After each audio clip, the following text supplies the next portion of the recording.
तब कथामृतं तप्त जीवनम कविभिरीडितं कल्मषापहं श्रवणमंगलम श्रीमदाततं भुवि गृह्णन्ति ये भूरिदा जनाः।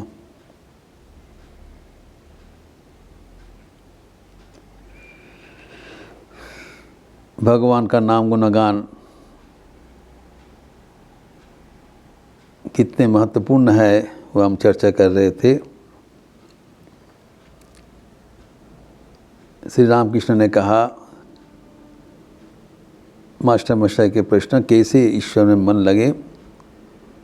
सर्वदा ईश्वर का नाम गुणगान करना चाहिए। देखा है ये समझने में तो कोई असुविधा नहीं है, लेकिन हम लोग कर नहीं पाते हैं। क्यों कर नहीं पाते, उसको थोड़ा चर्चा होना जरूरी, ताकि हम इसको संशोधन कर सकें। इसका प्रधानतः 3 कारण है। पहला प्रथम एवं प्रधान कारण है कि हम समझते हैं ये उतना इफ़ेक्टिव नहीं होगा, इसमें हमारा विश्वास नहीं है। भगवान का वाणी में ये जो हम देखते हैं कि वचनामृत में, श्री रामकृष्ण कथामृत में ईश्वर के भजन नाम गुण कीर्तन में भरा हुआ है।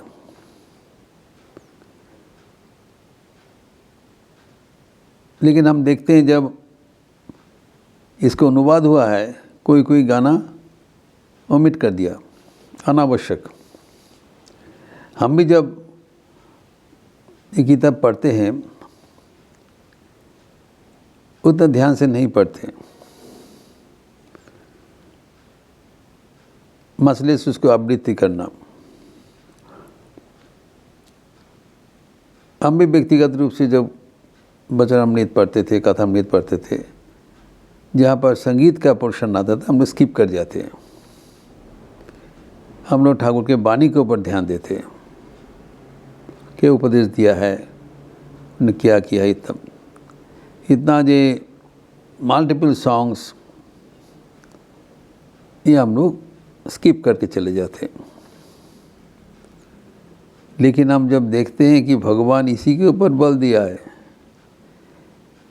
भगवान को किस तरह मन लगी ये नहीं बताया कि भगवान का नाम तुम आवृत्ति करो, ये साधन भजन करो, स्वाध्याय करो, यज्ञानुष्ठान करो, कुछ नहीं है। ता नाम गुण कीर्तन, तो मतलब है कि भगवान के नाम गुण कीर्तन में हमें रुचि पैदा करना चाहिए। We have to develop a taste in singing his glory and repeat his name. हमारे जो भगवान को वाणी है, मास्टर महाशय उसको लिपिबद्ध किया है, एवं विशेषतः जो संगीत ठाकुर प्रस्तुत किया एवं जो संगीत सुनकर उनके समाधि हो गया, अनेक संगीत का उल्लेख मास्टर महाशय ने किया है। पहले तो ये सब संगीत को दरकिनार नहीं करना चाहिए, अनादर नहीं करना चाहिए। ये नहीं समझना चाहिए कि इसमें हमारा आध्यात्मिक का कोई मतलब नहीं है, उसमें सबसे ज़्यादा मतलब है। यही हमारे जो ठाकुर जी का, जो श्री रामकृष्ण का जो वचनामृत वो पढ़ते हैं, हम देखते हैं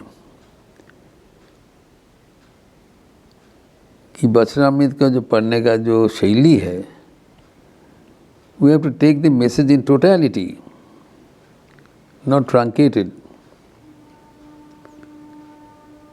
If you think that ये जो भजन साधन इतना जो उल्लेख हुआ है ये सब अनावश्यक है, ये सेकेंडरी डिटेल्स है, ये हमारे इस चिंतन का कमियां है।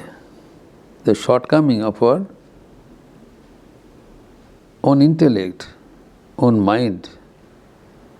और इसलिए अगर हम भगवान को वाणी से परिपूर्ण रूप से न ग्रहण कर पाते हैं तो कुछ घट जाएगा, कुछ कम हो जाएगा, हमारे आध्यात्मिक जीवन को पूर्णतः लाभ नहीं करेगा। तो ये बात हमें बहुत गहराई से, बहुत सोचते हुए समझना पड़ेगा। कोई भी टॉपिक अगर होता था श्री रामकृष्ण उसके बारे में या संगीत के माध्यम में प्रकाशित करते थे, या नरेंद्र नाथ अथवा अन्ना पार्षद को उस विषय में संगीत प्रस्तुत करने के लिए उत्साहित करते थे। Either he will sing or he will make others sing. विशेषतः स्वामी विवेकानंद आदि। एवं जब उनका मन भाव समाधि में मग्न हो जाते थे तब उन्होंने अनुनय विनय करते थे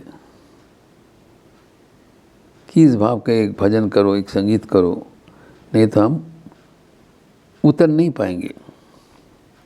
तो संगीत ही हमें भगवान के साथ युक्त होने का एक माध्यम है। वो हमें भगवान को ले जाते हैं एवं संगीत को अनुसरण करते हुए हम फिर स्वाभाविक भूमि में हम उतरते हैं। दोनों ही है। ठाकुर कहते हैं एक गा बोले नावते पारबो ना, मन तल्लीन हो जा रहा है, कम से कम एक संगीत के माध्यम से उतर के आएंगे। तो संगीत है जो नाम गुण कीर्तन, ये हमारे भगवान के साथ एक योग सोपान है। ये भगवान के साथ युक्त होने का ये वो सहज उपाय है। तो जैसे कि एक रविंद्र संगीत में रविंद्रनाथ कहते हैं,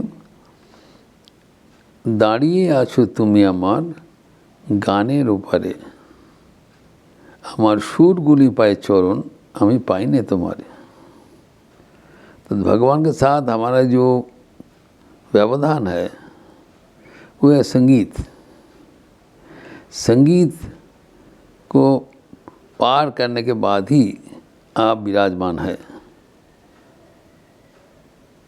एवं हमारा जो सुर है, संगीत का जो ट्यून है, वो सुरगुली प्राय चरण, चरण मतलब लिपि, एक ओर से लिपि। तो सुर लिपि अनुसरण करने के बाद ही ना संगीत होगा, भजन होगा। दूसरा ओर से चरण मतलब जो उनका पदकमल। तो जब हम संगीत निवेदन करते हैं तो संगीत के माध्यम से भगवान को स्पर्श कर लेते हैं।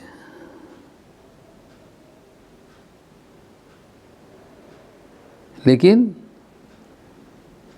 हम आपको स्पर्श नहीं कर पाते। संगीत इतना पवित्र है।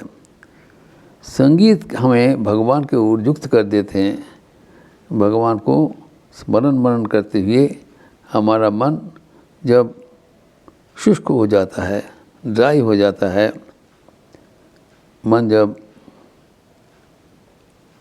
तब भगवान का भंगित संगीत हमें मन भगवत रस में आप्लुत कर देते हैं। जो रविंद्र संगीत में कहते हैं, जीवनो जखनो शुकाए जाए করুণা ধারায় এসো, সকল মাধুরী লুকায় যায় गीत सुधा रसे एसो। जब जीवन शुष्क हो जाते हैं तो आपको करुणा धारा से आप हमारे जीवन में प्रवेश करें एवं जब जीवन का सब माधुर्य छिप जाता है तब संगीत को सुधा रस में आप हमारे हृदय में प्रवेश करो। संगीत की इतना महत्वपूर्ण एक दरवाज़ा दिया है रविंद्रनाथ ठाकुर, जो कि हमारे आध्यात्मिक जीवन का रहस्य है। श्री रामकृष्ण अपने जीवन में संगीत से भरपूर रहते थे, भरा हुआ था, एवं जो भक्त साधक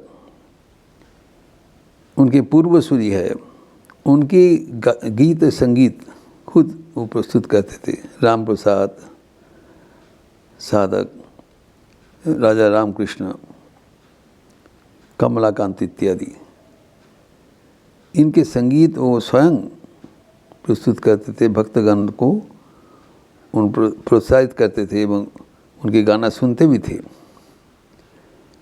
तो ये जो परंपरा है वह हमें अपनाना चाहिए।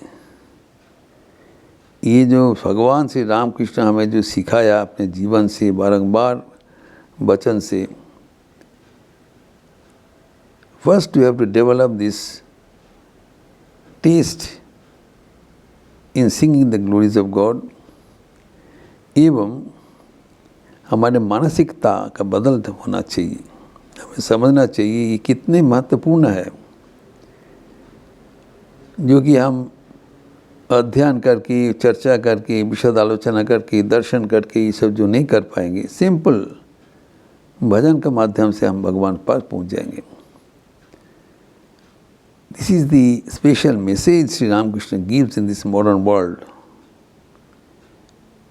प्रत्येक अवतार का एक जुगोपयोगी धर्म होता है, एक मैसेज होता है, which is particular for that particular age, which is relevant for the particular age. यहाँ पर भी भगवान का जो ये उनका विचार है वो है ईश्वर के नाम कीर्तन करते हुए, ईश्वर का चिंतन करते हुए आसानी से ईश्वर लाभ। जब हम इस दृष्टिभंगी से भगवान को पढ़ेंगे, भगवान की वाणी पढ़ेंगे और अध्ययन करेंगे, एवं तब हम देखेंगे संगीत से हमारे मन, हमारे जीवन कितना प्रभावित हो जाता है, एवं जीवन, आध्यात्मिक जीवन बहुत सरस एवं मधुमय हो जाता है सचमुच। तो ये जो भगवान का जो चिंतन है वो हमें जीवन में अपनाना चाहिए, एवं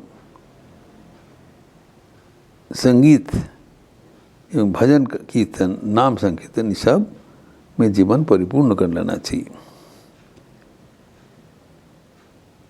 ये प्रसंग और भी आगे बढ़ाते हुए हम परवर्ती दिन चर्चा करें। ओम शांति शांति शांति। हरि ओम तत्सत्। श्री राम कृष्णार्पणमस्तु।